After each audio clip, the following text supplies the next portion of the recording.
वो सही प्रश्न क्या है जिसका ज्ञान होने के बाद मैं न रहकर तू ही तू हो जाए, जिससे मेरे और उसके बीच का भेद ही खत्म हो जाए। ये रूह उस उद्गम बिंदु, उस परम तत्व से जा मिले जिससे ये बिछड़ी हुई है, जिससे मैं अपना वजूद खोकर उस परम तत्व में समा जाऊं।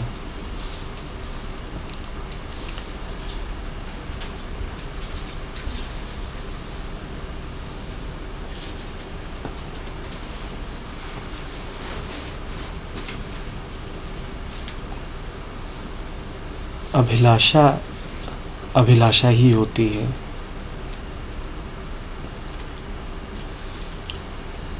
वो सदा कुछ इकट्ठा ही करना चाहती है। उसका काम होता है संचय, संवर्धन।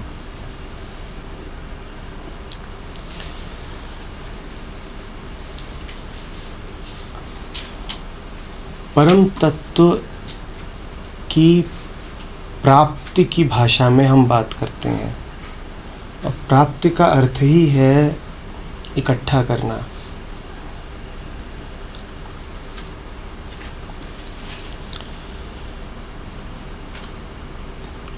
कुछ हो जाए, इस दिशा में हमारा प्रयत्न रहता है। मैं उसमें समा जाऊं, तू ही तू हो जाए, रूह फना हो जाए, कुछ और हो जाए, इसकी हमारी कोशिश रहती है। और मैं आपसे कह रहा हूं, इच्छा इच्छा ही होती है, आकांक्षा आकांक्षा ही होती है। फिर वो इच्छा चाहे पैसा इकट्ठा करने की हो या परमात्मा पाने की हो, दोनों ही जगह कोशिश कुछ पाने की ही की जा रही है। प्रयत्न यही है कि मेरी वृद्धि हो जाए। और ये जो मैं है, जो अपनी वृद्धि करना चाहता है, भूलिएगा नहीं कि ये अहंकार है। अहंकार जो अपना कुछ और बढ़ा लेना चाहता है। मैं चाहता है कि मेरा बढ़े। तो अहंकार और ममकार इसीलिए जुड़े होते हैं एक दूसरे से।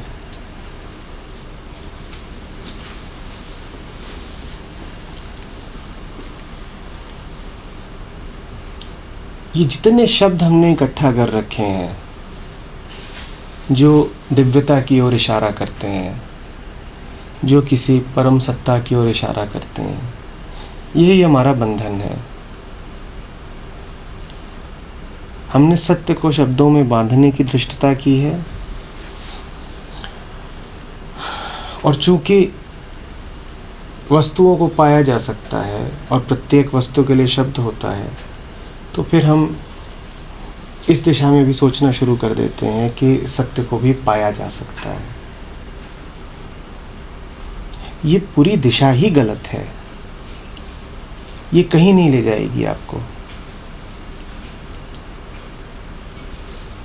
सत्य पाया नहीं जाता। परमात्मा से कोई मिलन नहीं होता। वियोग की बात ही झूठ है।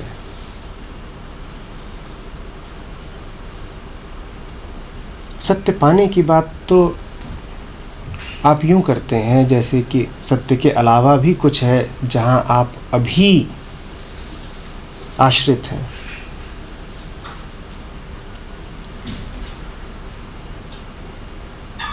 वियोग की बात तो हम यूं करते हैं जैसे टूट करके, बिछुड़ करके कहीं और जाया जा सकता है।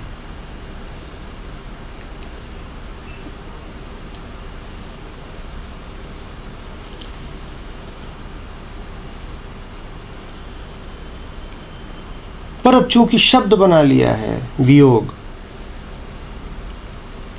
तो लगता है ऐसा है कि कोई वस्तु भी होगी वियोग जैसी, क्योंकि हमारी भाषा में जिस चीज़ के लिए भी शब्द है वो चीज़ भी कहीं ना कहीं होती तो है।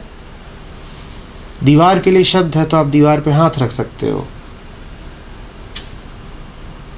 स्त्री के लिए शब्द है तो स्त्री की ओर इशारा कर सकते हो, मिट्टी के लिए शब्द है तो मिट्टी को देख सकते हो,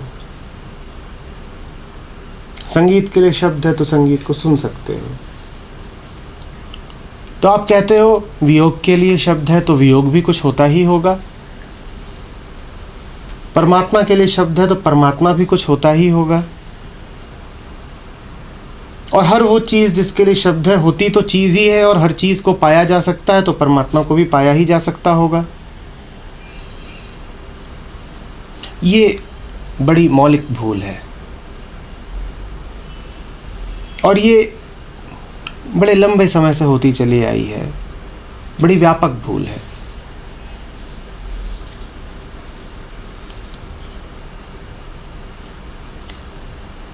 कुछ पाने की ख्वाहिश आप करें ही नहीं, क्योंकि जैसा मैंने बिल्कुल आरंभ में ही कहा, इच्छा तो इच्छा ही होती है।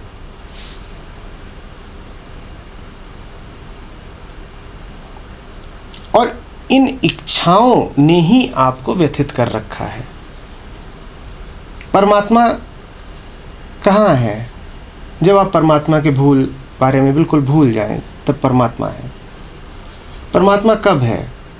जब ये शब्द ही आपके शब्दकोश से हट जाए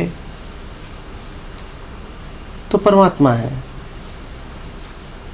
सत्य कहाँ है? जब आप सत्य के बारे में सोच नहीं रहे हो तो सत्य है। तो क्या असत्य के बारे में सोच रहे हो तब सत्य है ना? जब आप सोच ही ना रहे हो तो सत्य है।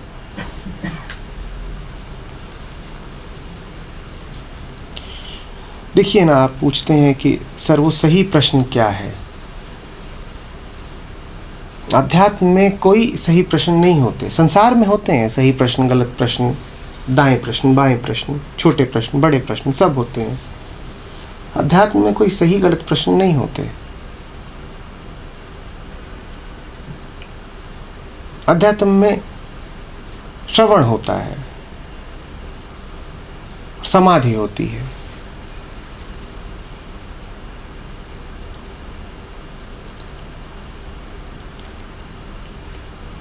प्रश्न पूछने का तो आधार ही भ्रामक है। प्रश्न पूछने में तो ये धारणा निहित है कि जिस मन ने सवाल पूछा है वही मन उत्तर सुनेगा तो शांत हो जाएगा। जिस मन ने सवाल पूछा है वो मन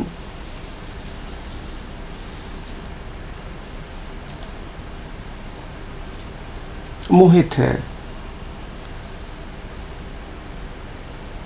उलझा हुआ है, स्पष्टता से दूर है।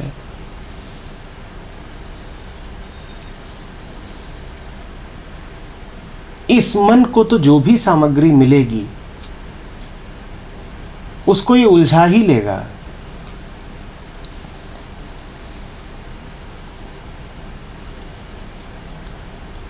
विज्ञान में सवाल जवाब का महत्व हो सकता है, अध्यात्म में नहीं है।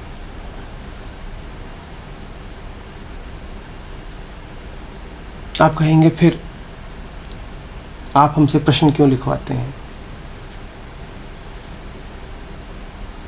प्रश्न लिखवाता भर हूं, उत्तर थोड़े ही देता हूं।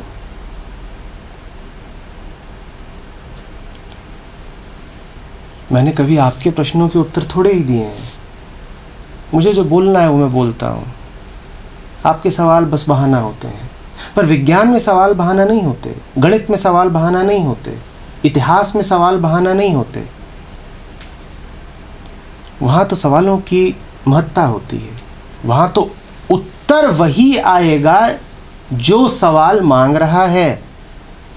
सवाल यदि पूछ रहा है कि पानीपत की दूसरी लड़ाई कब हुई थी, तो आपको ठीक ठीक बताना पड़ेगा कि कब हुई थी। उत्तर सवाल को लांघ नहीं सकता। उत्तर सवाल के आगे नहीं जा सकता।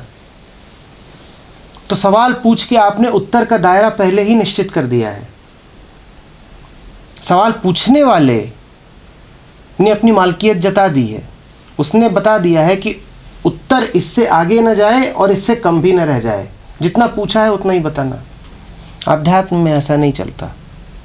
वहाँ आप पूछते कुछ हो, मैं जवाब कुछ और देता हूँ, तो आपका सवाल बस एक बहाना हो जाता है। आपका सवाल बस शुरुआत के लिए एक बिंदु समान हो जाता है कि कहीं ना कहीं से तो शुरुआत करनी ही थी, तो चलो सवाल से कर ली। अन्यथा वास्तव में महत्व मात्र आपके सुनने का है, आपके सवाल का नहीं है। ये धारणा हटाओ कि कोई सही प्रश्न है। कोई सही प्रश्न नहीं है। हाँ, तुम्हारे मन में जो चल रहा हो वो तुम आके लिख जरूर दो, पर ये मत सोचना कि तुमने कोई कमाल की बात लिख दी है। लिख इसलिए दो कि संवाद आरंभ होना है, तो आरंभ होने के लिए कोई बिंदु चाहिए,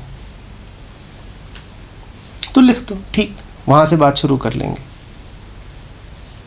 वहां से नहीं होती तो कहीं और से हो जाती, कोई फर्क नहीं पड़ना था।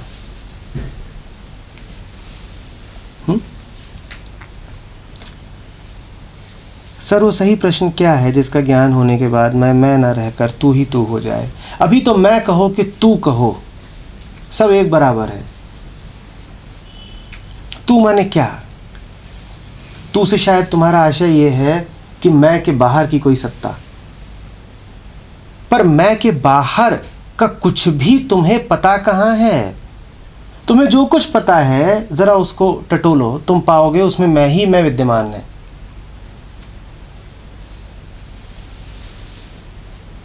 अपने मन के भीतर जाओ, वहां जो कुछ भी है उसको देखो, उसके केंद्र में तुम अपने आप को ही पाओगे। तू का क्या अर्थ होता है? तू का अर्थ होता है कुछ तो ऐसा हो जो मुझसे आगे का हो, जिसे मैं छू ना पाता हूं। तू का अर्थ है मुझसे पृथक कुछ, मुझसे आगे का कुछ। तुमने कहां कभी अपने से आगे कुछ जाना है, कुछ माना है? तो तू का तो तुम्हारे जीवन में कोई स्थान है ही नहीं। अभी मैं कहो कि तू कहो, वो सब मैं है। अभी तो तुम परमात्मा भी बोलोगे तो वो है तुम्हारा अहंकार ही, क्योंकि बात तुम अपने को केंद्र में रख करके कह रहे हो, मेरा परमात्मा, परमात्मा की मेरी धारणा।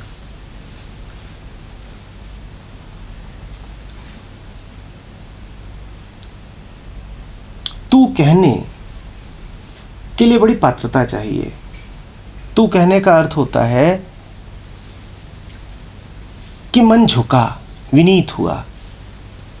तू कहने का अर्थ होता है कि मन ने कहा कि है कुछ जिसे मैं छू नहीं सकता, जो मुझसे बहुत आगे का है और मुझसे बहुत सच्चा है।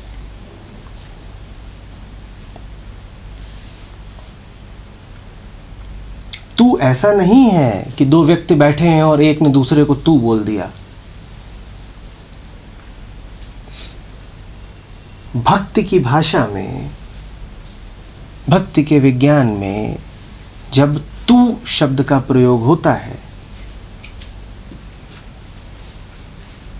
जब एक फरीद की एक बुल्ले शाह तू कह के गाते हैं, तो उस तू में बड़ी विशिष्टता होती है। वो हमारी आम बोलचाल का तू नहीं है।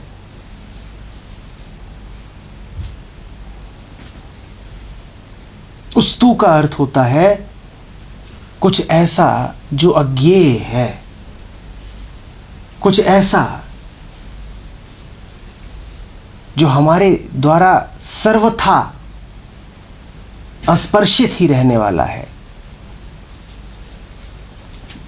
कुछ ऐसा जो अहंकार के दायरे से कोसों कोसों आगे है।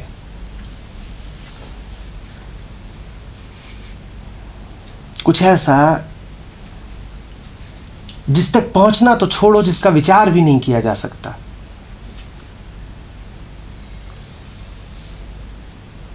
पर जिसका नाम लेने की बड़ी इच्छा हो रही है, तो कुछ और नहीं कहा तो उसे तू कह दिया।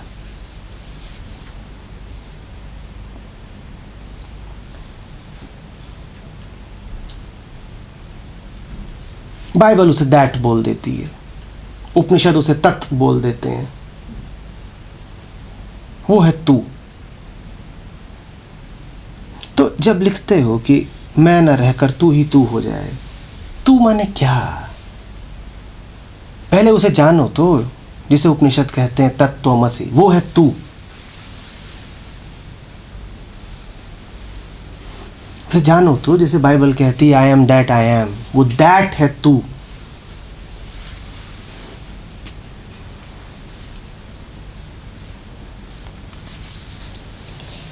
जिससे मेरे और उसके बीच का भेद ही खत्म हो जाए। किसके बीच का? और कैसा भेद? और कितना गहरा अहंकार है कि सोचते हो कि यह भेद खत्म हो सकता है।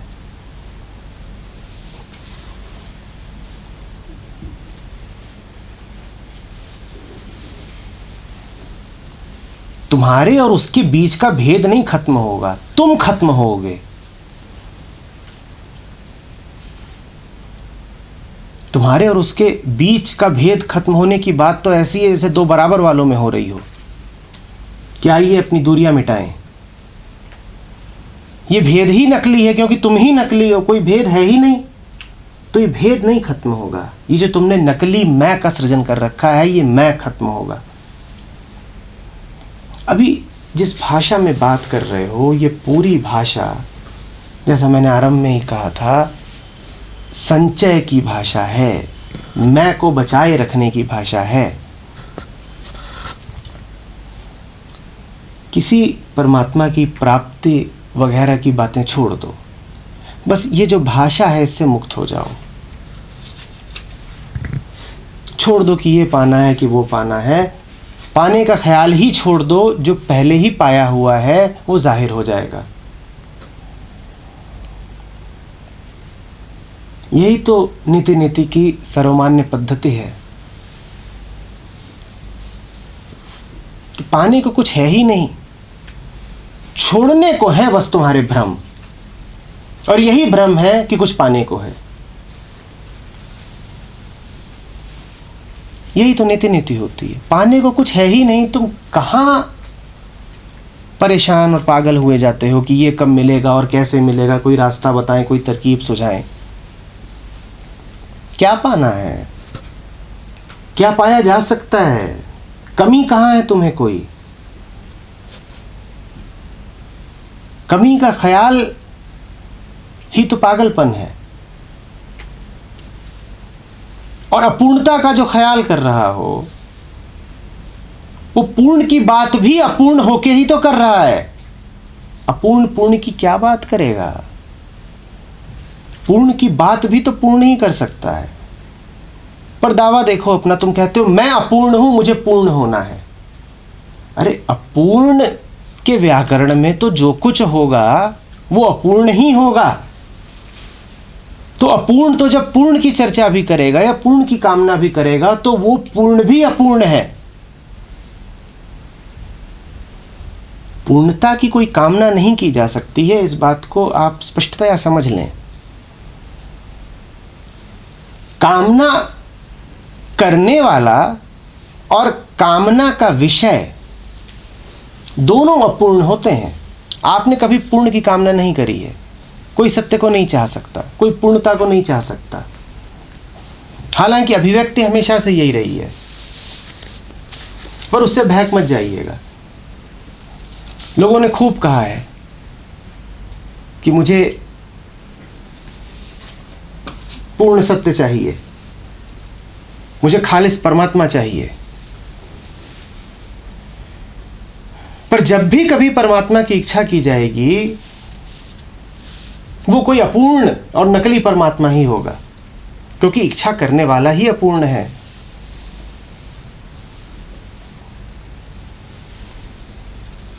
आप जो हो, आपकी इच्छा आपसे अलग तो नहीं हो सकती ना। आप जो हो उसी से निर्धारित होता है कि आपकी इच्छा कैसी होगी और क्या होगी। स्त्री को पुरुष की इच्छा, पुरुष को स्त्री की इच्छा, और दोनों अपूर्ण। अपूर्ण को अपूर्ण की ही इच्छा हो सकती है।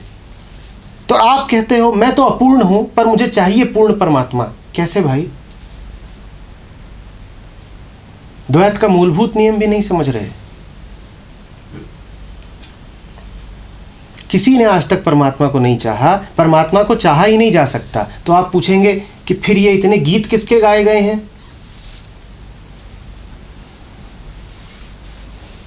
ये वियोग में इतनी पातियां किसको लिखी गई हैं?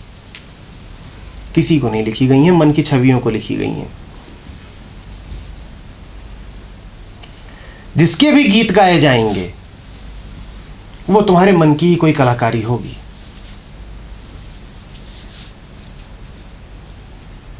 परमात्मा के गीत शब्दों में नहीं गाए जाते। ये जो तुम्हारी सांस आ जा रही है, ये परमात्मा का गीत है। जो दिल धड़क रहा है, परमात्मा का गीत है।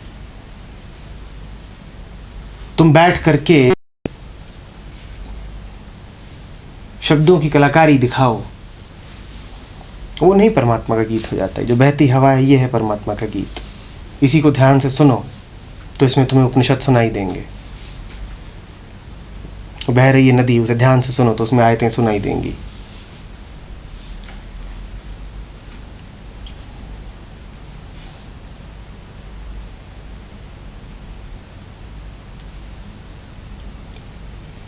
क्या इस सूत्र को हम समझ पा रहे हैं? आप जब भी कहेंगे आपको चाहते हैं जो आपको पूर्ण कर दे, तो बात ही गलत होगी। क्योंकि यदि आपको चाह रहे हैं तो आप अपूर्ण हैं, और जो अपूर्ण है वो अपूर्ण को ही चाहेगा। और दो अपूर्ण मिलकर कभी पूर्ण नहीं हो सकते। दो भिखारी मिलकर लखपति नहीं हो जाएंगे।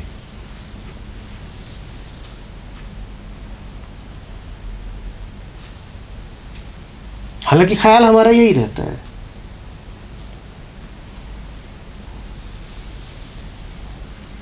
देखा नहीं है मूर्खों में कैसी बहसें होती हैं, कैसे गठबंधन होते हैं।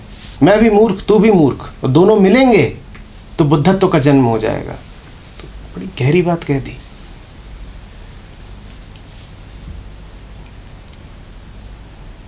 मैं भी अकेलेपन से तड़प रहा हूं, तू भी अकेलेपन से तड़प रही है, और दोनों मिलेंगे तो दोनों का अकेलापन दूर हो जाएगा। और आम बुद्धि को लगता भी ऐसा ही है कि ऐसा ही तो होगा।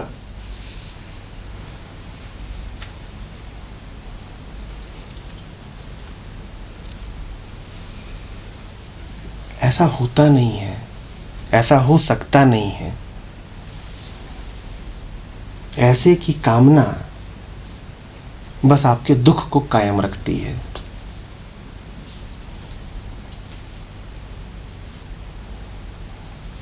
परमात्मा पाया नहीं जाता। परमात्मा नहीं है, इस विचार को मिथ्या जान के इस विचार से मुक्ति मिल जाती है।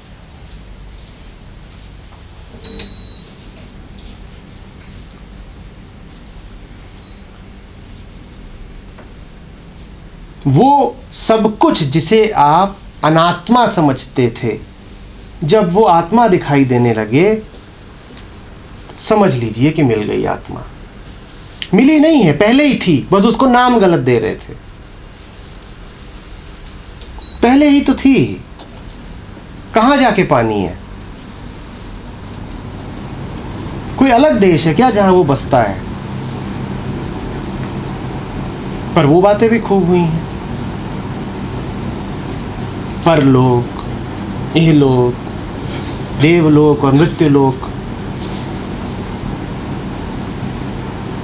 ये दुनिया और वो जन्नत। तो ये ख्याल खूब पुख्ता हो गया है कि कुछ और है, कहीं और है जिसे पाना है।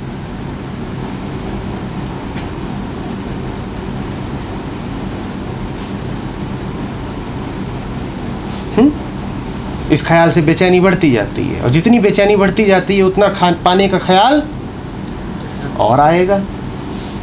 पाने का ख्याल जितना ज़्यादा आता है उतना ज़्यादा आप और पक्के होते जाते हैं कि ज़रूर कहीं कुछ है, नहीं तो इतना ख्याल क्यों आता पाने का।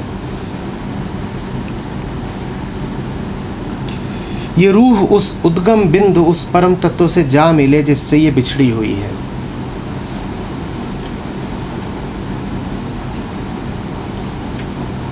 रूह माने आत्मा। आत्मा अपने आप में सर्वथा परिपूर्ण है, वो किसी से बिछड़ी हुई नहीं है। कोई और है ही नहीं बिछुड़ने के लिए। किससे बिछड़ेगी? किसकी बात कर रहे हो? 5-10 आत्माएं हैं क्या जो आपस में खो गई हैं कि मेले वेले में? A1 A2। और तुम कौन हो जो उनका मिलन करा रहे हो?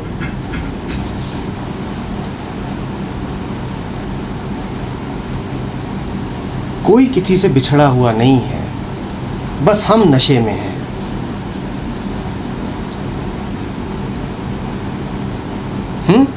और जब बहुत पी रखी हो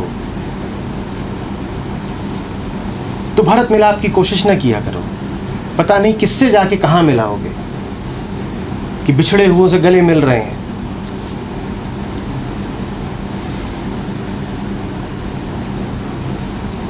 कौन सा उद्गम बिंदु? किसका उद्गम हुआ है? अपने आप को जन्मा जानते हो क्या? उद्गम माने शुरुआत। किसकी शुरुआत हुई है? जिसकी शुरुआत हुई है वो तो अंत के दुख से तड़पता रहेगा। उसको लगातार यही खतरा रहेगा कि न जाने कब अंत आ जाए।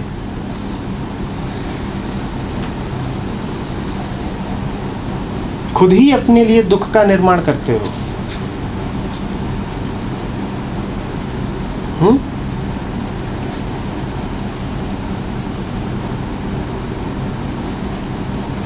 इतना कुछ लिखने की अपेक्षा, और मैं प्रलोभित हो रहा हूं कि मैं आखिरी वाक्य भी पढ़ ही डालूं, जिससे मैं अपना वजूद खोकर उस परम तत्व में समा जाऊं। इतना कुछ लिखने की अपेक्षा बस इतना लिख दो कि भ्रम है, या इतना लिख दो कि दुखी हूं, और फिर उस भ्रम का अन्वेषण कर लो। जरा गौर से देख लो कि वो भ्रम है क्या। उतना काफी होगा। इतनी बातें ना करो।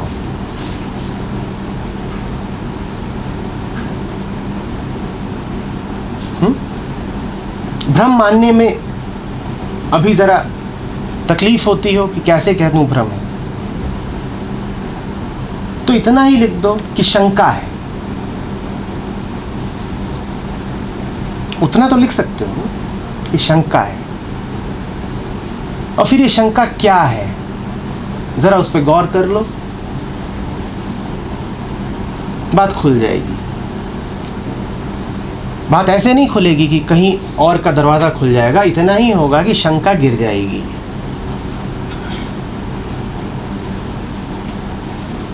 और शंका के हटने के बाद जो खाली रिक्त साफ स्थान बचता है, उसी शांति को परमात्मा कहते हैं। वो तुमने पाया नहीं है, वो है। तुम उससे बाहर कभी कहीं निकल थोड़े ही गए थे कि आप पालोगे।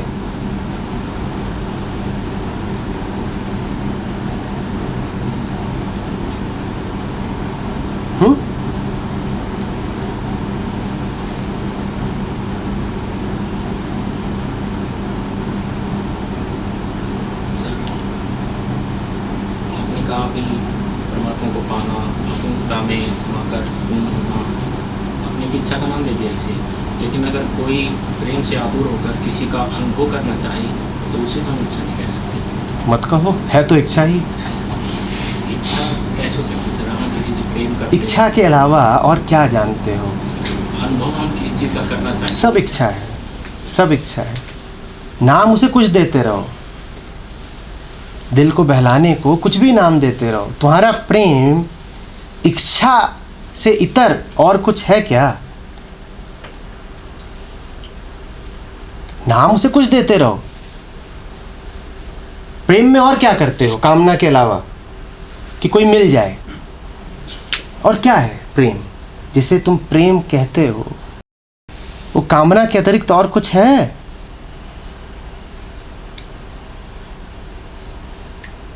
प्रेम के तुम्हारे सारे गीत चाहत के ही तो गीत हैं।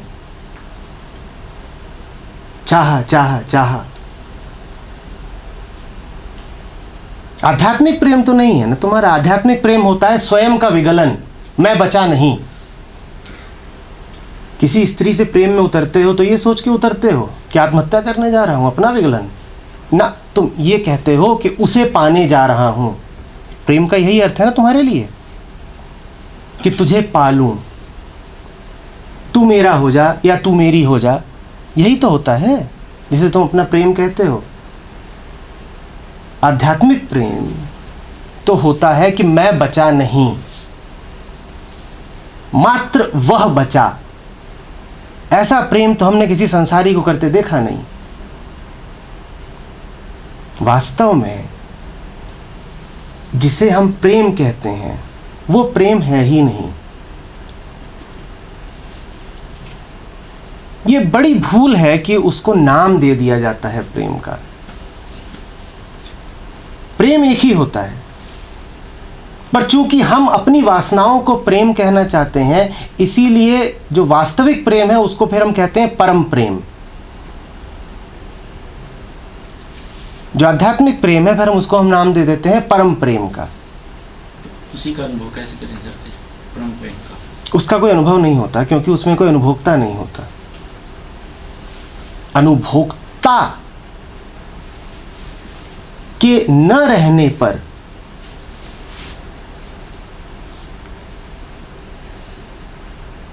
जो बचता है वो परम प्रेम है।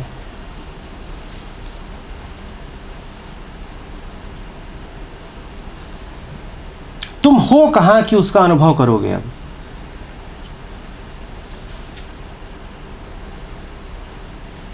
बड़ी दिक्कत हो गई, क्योंकि कोशिश तो पूरी ये थी कि मैं बचा भी रहूं और वो मजेदार आखिरी वाली चीज मिल भी जाए। नमक का ढेला घुले भी नहीं और पानी नमकीन भी हो जाए। पानी नमकीन होना है तो ढेले को तो विगलित होना होगा ना, खत्म होना होगा ना।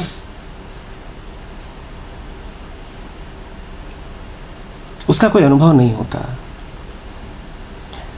देखो, समझो इस बात को, सभी अनुभवों की चाह में अनुभव करने वाले तो तुम ही हो ना।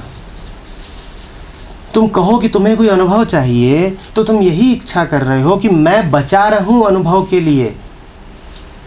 तुम कहते हो कि मुझे किसी खाने का अनुभव करना है। खाने का अनुभव कौन करेगा? पकवान का अनुभव कौन करेगा? तुम ही करोगे ना। अब तुम ही नहीं बचे तो कौन करेगा? वो अनुभव नहीं सर। कई बार क्या होता है, आप प्रॉब्लम में हो और एक अननोन पावर आके आपकी हेल्प कर देती है। आप फील करते हो कि किसी ने हेल्प की है। उस के अनुभव की बात कर रहा हूँ जिसने हेल्प की। और जो तुम चाहते हो उसी दिशा में तो तुम्हारी मदद होती है ना। तुम अनुभोक्ता, तुम मन, तुम्हारी कामनाएं, तुम कुछ चाहते हो, जो तुम चाहते हो उसी दिशा में यदि कोई तुम्हारी मदद कर दे तभी तो तुम उसे मदद का नाम देते हो ना। वो किसी की रहमत भी तो हो सकती है। अरे भाई, रहमत तभी मानोगे ना जब उससे तुम्हारा संकल्प सार्थक होता हो। तुम दाएं जाना चाहते थे, तुम दाएं नहीं जा पा रहे थे, मैंने पीछे से आके तुम्हारी मदद कर दी, तुम दाएं चले गए, तो तुम कहोगे मदद हो गई। बड़ा कौन हुआ? बड़े तो तुम ही हुए ना, क्योंकि तय तो तुम ही ने कर रखा था कि दाएं जाना है। अब दूसरी स्थिति लो, तुम दाएं जाना चाहते थे, तुमसे बड़ी ताकत आई, उसने तुमको बाएं भेज दिया, तुम उसे मदद मांगोगे? तुम मानोगे कि तुम्हारी मदद हुई? तुम कहोगे ये तो मेरे लक्ष्यों में बाधा पड़ गई, ये तो कोई राक्षसी मायावी ताकत है। तब तुम थोड़े ही कहोगे कि रहमत है। नहीं सर, मानेंगे ये भी उसी की रजा थी। अगर ये भी उसी की रजा थी तो दाएं न जा पाने को भी उसकी रजा मान लो। अब मदद क्यों मांग रहे हो? फिर तो जो है उसी की रजा है। फिर पहले ही मदद क्यों मांग रहे थे कि मुझे दाएं जाना है, कोई मेरी मदद कर दे? इसको उसकी रजा ही मान लेते कि दाएं नहीं जाने दे रहा, तब रजा क्यों ना मानी? रजा इसलिए नहीं मानी क्योंकि तुम सबसे बड़े हो, तुम तय करते हो कि तुम्हें किधर जाना है, फिर कोई आकर के जरा सहारा दे दे तो ठीक है। तुमने अपने से बड़ा तो तब माना ना किसी को जब तुम ये छोड़ ही दो कि तुम्हारी क्या मर्जी है, जब तुम हवाले ही कर दो अपने आप को किसी के। उसी को कहते हैं स्वयं का विगलन या अहंकार का समर्पण, कि अब मैं कह ही नहीं रहा कि मुझे दाएं जाना है, परमात्मा आकर के दाएं जाने में मेरी मदद कर। मैं कह ही नहीं रहा कि मुझे कहीं भी जाना है, जहां तू ले जाए हम चले जाएंगे। ये कहलाता है स्वयं का समर्पण। इसमें अनुभोक्ता नहीं है कोई, इसमें मात्र समर्पण है। हमने परमात्मा को कुछ नहीं अपना सहायक बना रखा है। जो छवि है वो ये है, मुझे चाहिए पैसा, तू मेरी मदद कर। लक्ष्य मैं निर्धारित करूंगा, पीछे से जरा सहारा तू दे दे। मुझे चाहिए प्रतिष्ठा,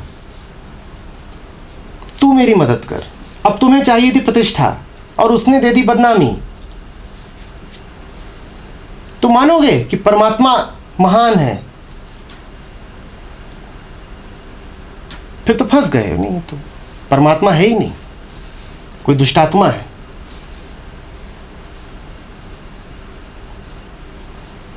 बड़ा अपने आप को ही रखते हो ना।